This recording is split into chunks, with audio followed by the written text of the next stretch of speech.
that's willing to say with me to President Obama, Obamacare, Dodd-Frank, a $20 trillion debt. Hit the road, Jack! And don't you come back no more. All right, come on there. I don't bite. Come on there. So we used to have a church in the South. We used to say hallelujah for Marco Rubio. I said hallelujah.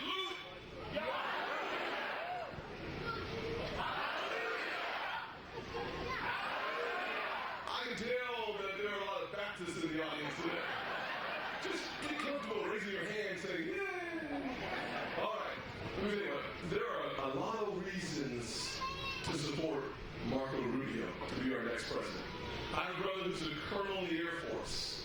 I want a president on day one who's ready to be commander-in-chief of the greatest military on the face of God's green earth.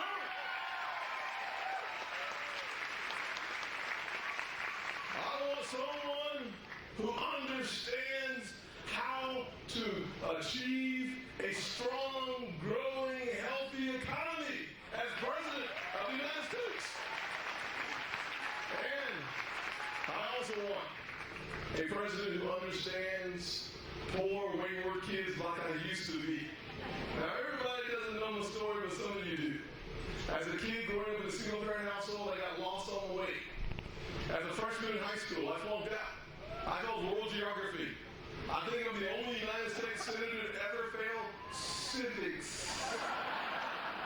And then I went to the United States Senate. There's a whole lot of those guys who failed civics. And then I failed Spanish and English. Now, when you fail Spanish and English, they don't call you bilingual. They call you ignorant. You can't speak English. Now, are you ready for a president who can help a kid like me grow up and one day achieve the American dream? Are you ready for that president? I said, are you ready for that president? Are you ready for that president? Well, help me welcome the next president of the United States, Marco Rubio!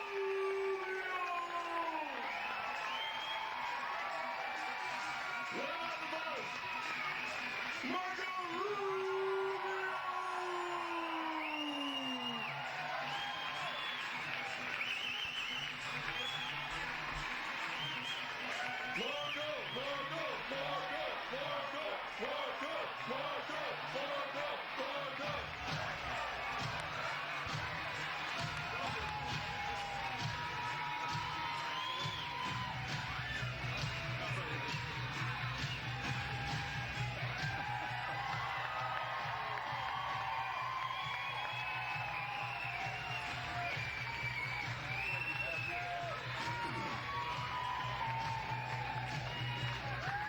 Knox White, Mayor of the City of Greenville. And I am so proud to welcome Senator Marco Rubio to our great city.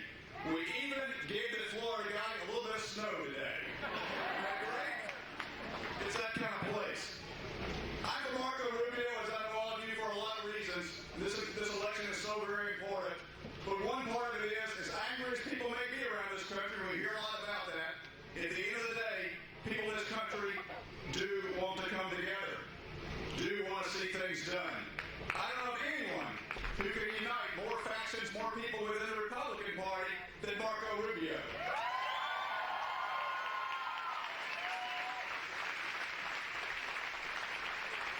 And then after the primaries, there's something after the primary called a general election. I don't know of anyone who can bring more people to our side than Marco Rubio.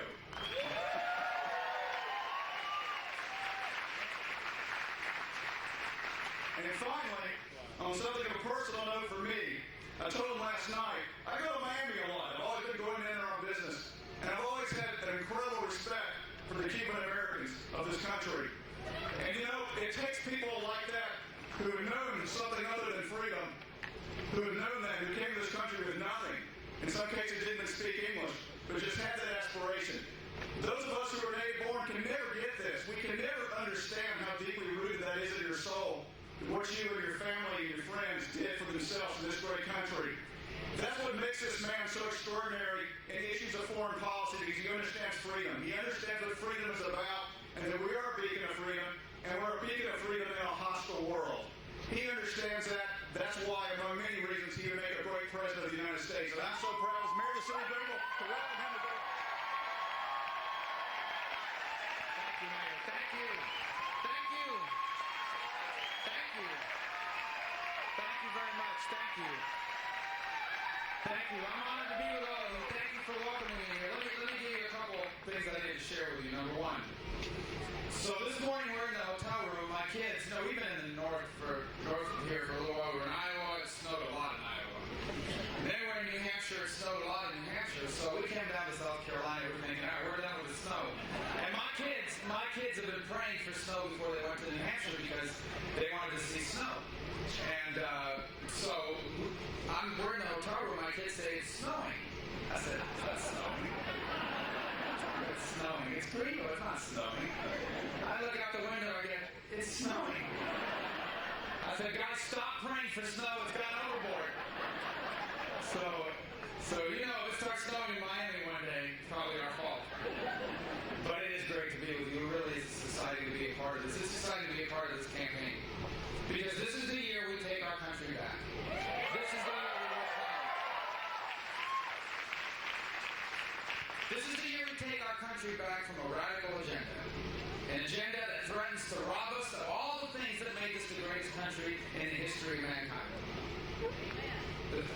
When you elect me as president, you're going to have a president again that respects the Constitution of the United States, not a president that undermines it.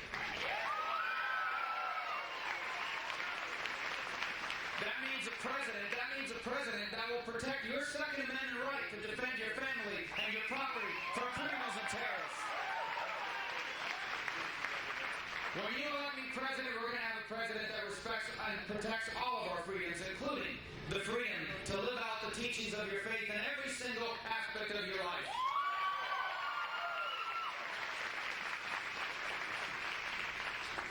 On my first day in office, after I take the oath of office, I'm going to the Oval Office. And when I get into that Oval Office, I'm going to get rid of every single one of Barack Obama's unconstitutional executive orders.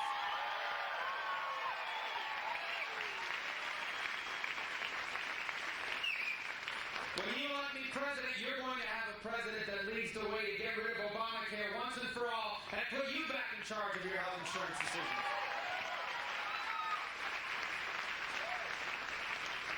When you elect me president, you're going to have a president that re-embraces free enterprise. That means not an economy controlled by the government, but an economy controlled by you, by your dreams, by your hopes, by your hard work, by the businesses you start out of the spare bedroom of your home. Even though it's probably a violation of the zoning code, right? That's very different from what the other party offers. That's very different from what Barack Obama believes. The leading candidate right now, in terms of delegate count, the winner in New Hampshire, a coin toss away from winning the election in Iowa, is Bernie Sanders. Bernie Sanders is a socialist.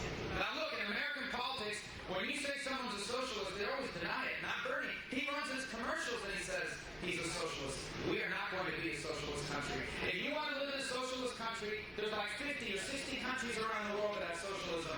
Move to a socialist country. We're going to be America.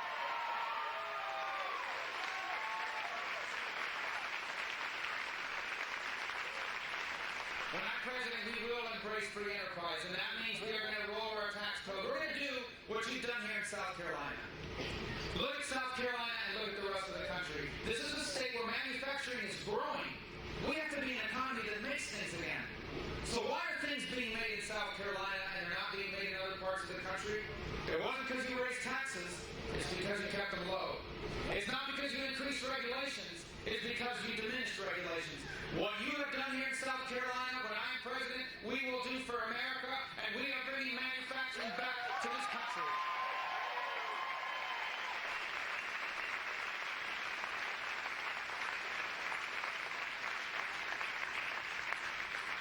The most important job of a president is to be the commander-in-chief charge of everything in our country. For example, why is the federal government involved in K-12 education? It has no business being involved in K-12.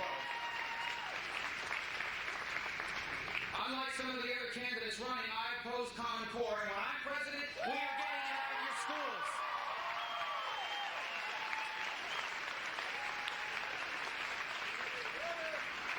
But the federal government does have to be in charge of our national security. Okay? And right now, what is happening to our military is dangerous and it is shameful. Shameful. What do I mean by that? Look what's happening to our Army. Our Army is about to be smaller than it's been since the end of World War II. And our Navy is about to be smaller than it has been in a century. And our Air Force is about to be smaller with older airplanes in it than it has ever been. This at the same time as the world has grown more dangerous. You have a crazy lunatic in North Korea with weapons of mass destruction as nuclear weapons. The Chinese government hacks our computers. They steal our inventions. They practice shooting down our satellites. They're growing their military. Vladimir Putin sows instability in Europe and in the Middle East. Iran is going to get $100 billion of sanctions relief because of Barack Obama. And ISIS and other radical Islamic groups threaten the security of the world. And we're gutting our military.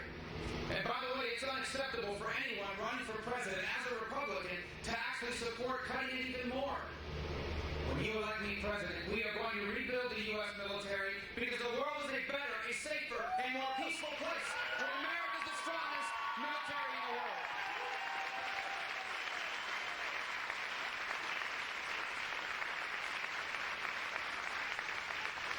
When I'm elected president, we're going to have a real war on terror. Okay, not a series of speeches or tough talk, a real war. And what does it look like? The best intelligence agencies in the world will find the terrorists for us. And then the best military in the world, which we're going to rebuild, are going to destroy the terrorists. And what happens if we capture one of them alive? Well, let me tell you what doesn't happen. They don't come to South Carolina. They don't get a lawyer. They don't go to a courtroom in Manhattan. We catch them alive. They are going to Guantanamo. We're going to find out everything they know.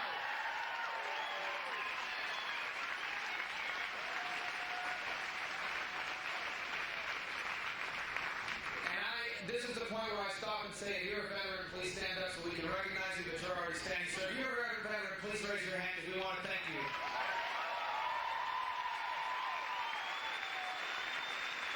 We want to thank you.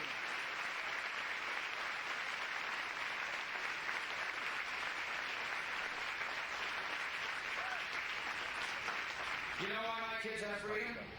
You know why your kids have freedom? You know why we're able to come here today and criticize the president and not be worried about going to jail for it? You might get out of it, but not worried about going to jail for it? Because of our veterans. Because you were willing to fight for us. Because you were willing to risk your life. Because the men and women you served alongside lost their lives for our freedom. We can never thank you enough for what you have done for us and for our families.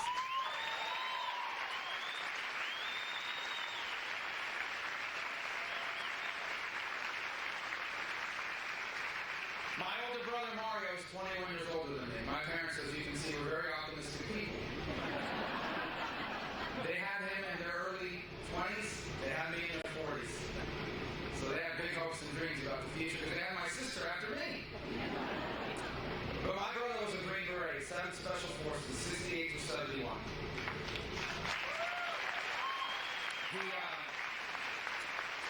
One day on a train jump out of an airplane, he landed wrong and he knocked out his front teeth. And so for years he's had to face a VA dental claim. And that's, other people have it much worse, obviously. And they gave him such a hard time. Such a hard time. They're always asking, well, how do you know what's happened in the Army? He says, well, it's the only time I ever jumped out of a plane. I've seen firsthand through him and through the hundreds of people that come to my office. Tim Scott will tell you the same thing that come to his office. Having to fight through the VA system. The way we're treating our veterans today is immoral. It's un-American. It's un-American and immoral. Yeah, plus we have a record number of veterans now that are homeless, committing suicide, unemployed. And on top of all that, they have to fight with the VA for benefits that they've earned, that they deserve, that we owe them. I'm proud that in the Senate, in my time there, I actually brought accountability to the VA. I passed passed a law that said if you work at the VA, you're a senior executive, and you're not doing a good job, you can be fired. That's law now because of us.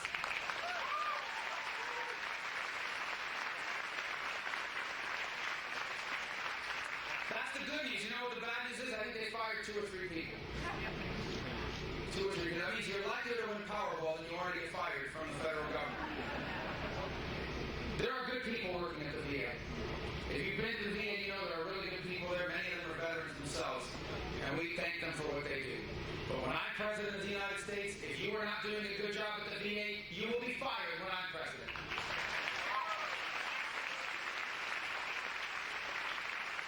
And when I'm president, our veterans, their VA benefits are going to belong to you.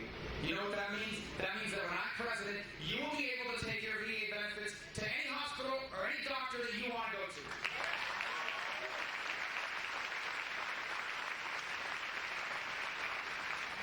You are here today, and you are engaged in this campaign because you understand that this election in 2016 is not your regular, normal election. This election is a referendum. A referendum on our identity. What you're being asked to decide in 2016 is not just who gets to be president or what party is going to be in charge. What you are deciding in 2016 at its core is what kind of country is America going to be when your children are your age. My children have been with me now since Sunday, a week ago. And on top of praying for snow, the other thing they've done for me is they've reminded me every single day of what this election is about. What we are deciding this year is what this country will look like when they get married, when they start a family, when they start a business, when they graduate from college, when they try to buy a home. What kind of America will they have? Will it be the great country that allowed me to have opportunities my parents never did? Or will it be a once great country in decline? Well, if Hillary Clinton or Bernie Sanders win this election, this will become a great nation in decline. You know it's happening. You know it's happening. You feel it. You don't recognize your own country sometimes. You've seen the changes of the last 7 years, and it leaves you oftentimes feeling like an outsider in your own country. Wrong is now right. Right is now wrong. What used to be bad is now considered good, and what used to be good is now considered bad. We have a president that apologizes for America on the global stage, cuts deals with our enemies, betrays our allies like Israel. You know what's going on in this country, and you're scared, not just for yourself, but for your children. This is a tough time.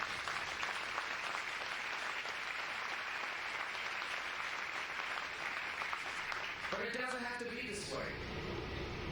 We can change these things. We can reverse these things. But we have to do it now. We won't be able to reverse it if Hillary Clinton is elected. Hillary Clinton is not qualified to be president of the United States.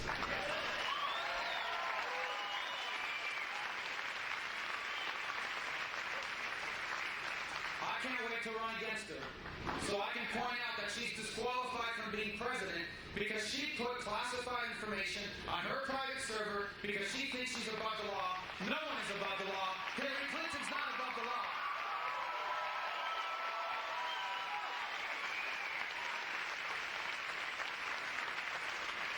And I can't wait to run against her because she is disqualified from being commander-in-chief. And when I run against her, I'm going to remind the American people of that every single day. Because anyone who lies to the family of people who have lost their lives in the service of our country, the way she lied to the families of the Americans who lost their lives in Benghazi, anyone who lies like that can never be the commander-in-chief of the United States of America.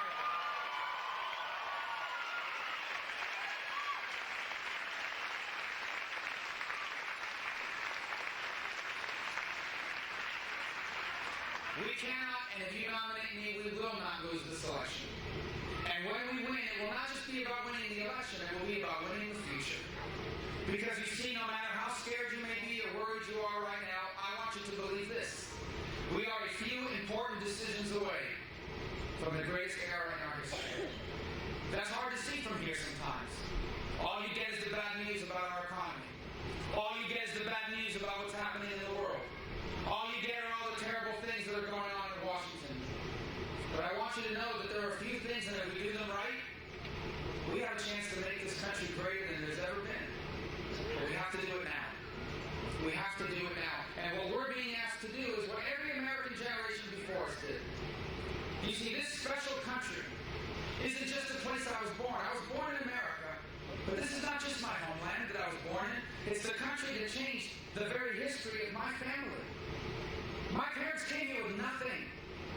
They had no money. They didn't know anyone. They didn't have much of an education. They barely spoke English at the time. The first words my father learned in English, you know what they were? I'm looking for work.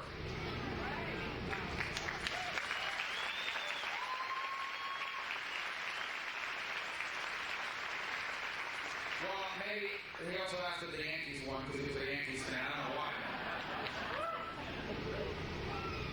And life was hard for them when they got here. It wasn't an instant success. And my parents never became rich or famous. You never would have heard of them had I not run for office. And they never made a lot of money. They didn't make enough to pay for us to go to college. That's why I had to take out a lot of student loans.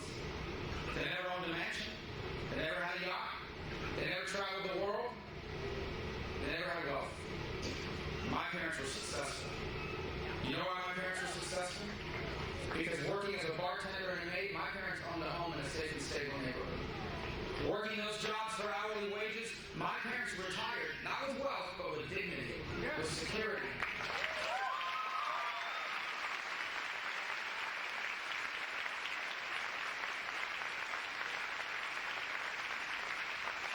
But you know their greatest achievement? You know what they felt was their greatest achievement? They lived to see all four of their kids live a better life than the one they had. That's the American dream.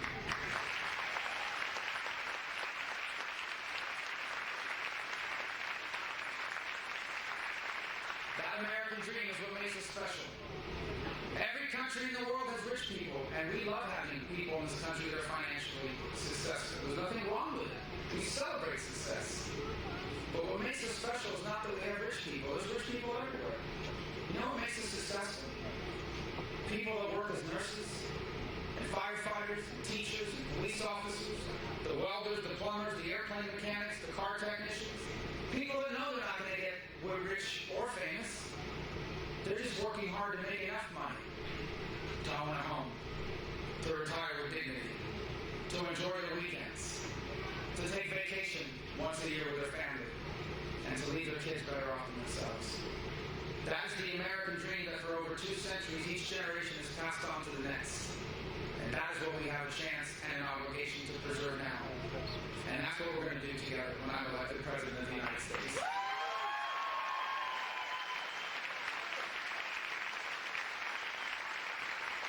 That's what we're going to do.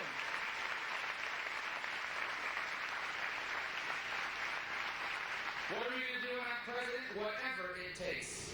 Whatever it takes to ensure that what my parents did for us and what your parents did for you is still possible for the parents trying to do it now. Whatever it takes to ensure that the American dream doesn't just survive, but that it grows, that it reaches more people, that it changes more lives than it ever has. Whatever it takes to ensure that America remains the most powerful and influential nation on this planet. Whatever it takes to ensure that the 21st century is better than the 20th century. Whatever it takes to ensure that history says that the 21st century was a new American century because of the work we will do together.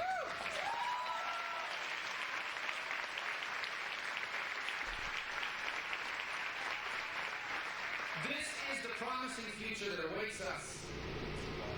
But we have to do it now. We can't have another 4 years like the last 8. We can't have another 4 years like the Obama years. This is our last chance and our best chance to get it right. And you're going to play an enormous role in that. Because a week from tomorrow, if you haven't already voted, you're going to head into a voting place. And you're going to cast your ballot. And I'm asking you to cast it for me. I'm asking you to vote for me.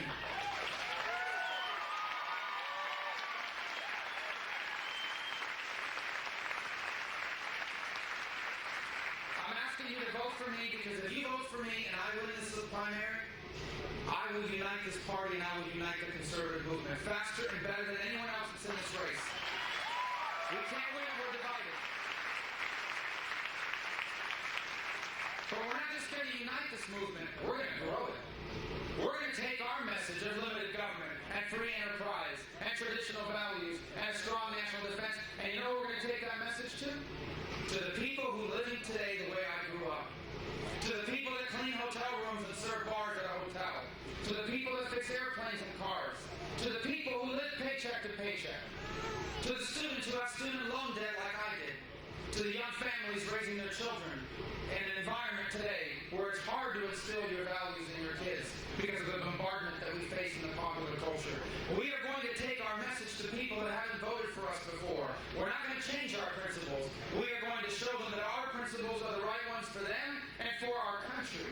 We will grow this movement.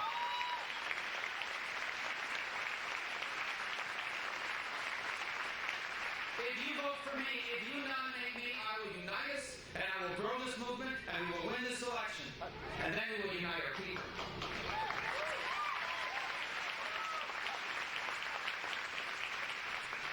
When I'm our president, I will not ever divide you against other Americans to win this election. I will never pit you against each other. I will be a president for all Americans, including the people that disagree with me.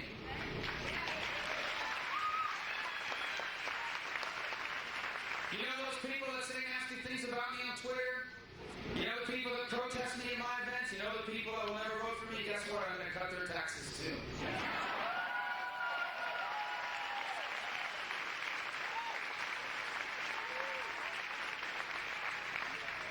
When I'm our president, we will do what the generations before us did. We will do whatever it takes. We will do what needs to be done. We will embrace the principles that made America great, and we will apply them to the challenges of the 21st century. And when our work is done, history will write that we too did our part.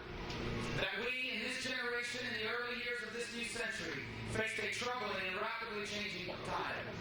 And we did not cower from it. We rose to the challenge. We solved our problems. We confronted the challenges of the 21st century, and we embraced our opportunities. And because we did, our children became the freest and most prosperous Americans that ever lived. Because we did, the 21st century became the greatest era in our history. And because we did, we left for our children what Americans always leave for their children, the single greatest country in the history of mankind. I need your vote. Thank you, and God bless you. Thank you.